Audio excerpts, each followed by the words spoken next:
1,441 days later, here we are on the Sony A8G to the left. Now I'm using the Sony A95L to the right as a comparison to see how clean the image is or is not. So I'm using the OLED burn-in checker / color test so that you guys can see what it looks like if you want to replicate this on YouTube. So essentially right now I don't see any issue as far as burn-in, and this is important given the amount of usage and the amount of time that this thing has been used and driven. Now initially everybody that is new to the OLED market will have the immediate fear of like, okay, but can I use it for gaming? Can I use it for movies? What about black bars?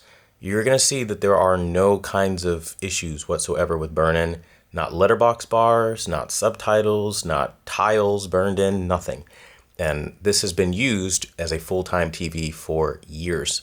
And the importance of this is to show you that even on an older OLED, it's still maintaining and holding true. So for everybody who's kind of like thinking, well, I don't want to have to baby my TV. I don't want to have to, be afraid of it. There have been times where I've just fallen asleep and just forgot about this thing altogether.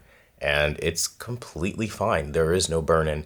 Now, again, that doesn't mean that you can always get away with it, but for the most part, you're pretty much gonna be fine.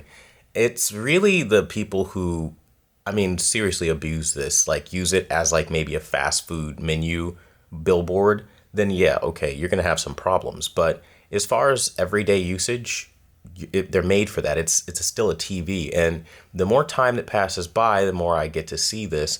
And again, it's not to say that there aren't OLEDs that get burn-in, but look around. Look at the landscape on YouTube.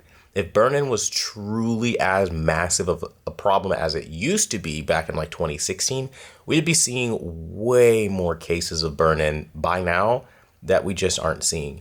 And a lot of the time, a lot of people say, well, you know what, I just don't want to take the risk, which of course you're free to make your decision and not to do that.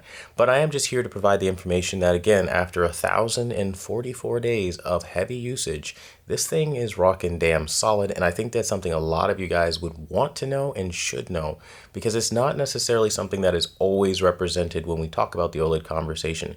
Now, of course, many publications have done their own private tests and things of that nature. And I'm just here to show you the perspective of somebody who owns a TV, uses a TV, and again, isn't stress testing it.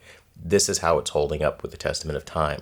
So maybe this finds you well and helps you out, and if so, smack a like on this video. But I don't know, I'm gonna just kind of call it and say burn-in really isn't something you should be worried about anymore.